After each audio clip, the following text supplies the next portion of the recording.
Hi everyone, welcome to CAPSA. Today we will go through a very important topic, that is major histocompatibility complex. Okay, it's a part of immunology, very much important topic for your exam point of view. So we will see. It is also known as HLA or human leukocyte antigen, and it is called as unique identification marker. Why unique identification marker? As because the genetic sequence of MHC genes is different for every individual. That's why they are known as unique identification marker. Okay, and it is mainly present on the short arm chromosome 6 of the human and chromosome 11 in the mice. Okay, because they are the collection of very highly polymorphic genes, and it is discovered by Peter Gorer in 1930. Okay, so what is major histocompatibility complex or MHC? So we can say like it's a set of genes that code for cell surface proteins essential for acquired immune system to recognize foreign molecules in vertebrates, which in turn determines histocompatibility. Okay. Types are mainly 4 types. You can see here 1, 2, 3 and 4. But 1 and 2 are very much important. Okay. So let's see. Class 1 type of MHC actually present on the surface of all nucleated cells, but not on the nervous tissues and the platelets. Okay. And cytotoxic T cells recognizes by MHC I, binds with the CD8 cells adhesion molecules and follow the cytosolic pathway. We will discuss about the cytosolic pathway later. And class 2 MHC present on the surface of antigen presenting cells. Which type of antigen presenting cells? Like macrophages, dendritic cells, B cells. These are antigen presenting cells. Okay. And helper T cells recognizes by MH2. Here cytotoxic, here helper T cells. Okay. And binds with CD4 adhesion molecules and follow the endocytic pathway or the phagocytic pathway. Okay. Now we will see what is the structural difference between MHC1 and MHC2. You can see here there is 3 alpha subunit, alpha 1, alpha 2, alpha 3, that is present in the extracellular domain part, and 1 beta subunit that is known as beta macroglobulin. M stands for macroglobulin. Okay, and in this segment or MH2, this is MHC1 and this is MHC2.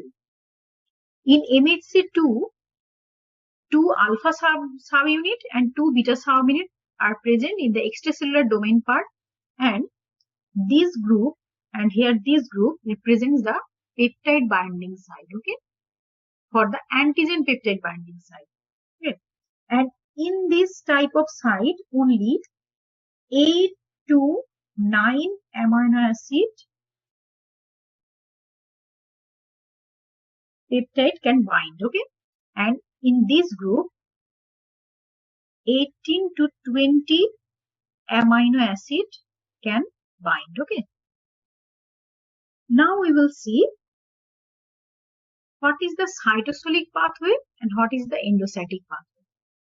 In the cytosolic pathway, endogenous antigens. What is endogenous antigens?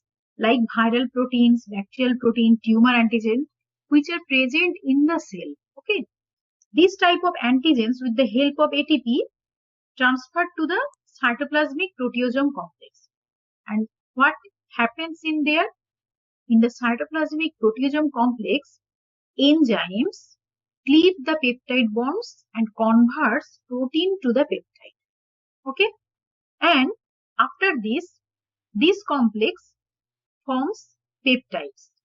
Which kind of peptides? Obviously antigenic peptide. Okay, and this antigenic peptide with the help of kind of transporter protein, that is TAP, transferred to the endoplasmic reticulum, where it binds with the class 1 MHC and forms peptide class 1 MHC 1. Then it will recognized by the cytotoxic T cells. Okay. Otherwise, it will not be able to recognize the MHC molecule or the antigen. So what we have learned? We have learned that T cells only able to recognize when the MHC molecule bind with the antigenic peptide. After binding with the antigenic peptide, MHC molecule, then this complex will be recognized by the T cells. Now we will see endocytic pathway. Okay, so exogenous antigens are kind of foreign particles like allergens, like pollen grains, that's kind of, okay. So these kind of exogenous antigen with the help of endocytosis or phagocytosis process transferred to the cytoplasmic proteasome complex, and in this complex again enzymes leaves the peptide bond and converts protein to peptides. After conversion, these peptides transfer to the ER, okay, and then in the ER, this peptide bind with the class 2 type of MHC. If this part will not happen, it will degrade to amino acid with the help of exopeptidase enzyme. Okay? So this is the endocytic and cytosolic pathway. Okay. So this is the end of my lecture. If you like my video, please do like, comment, share and subscribe. Thank you.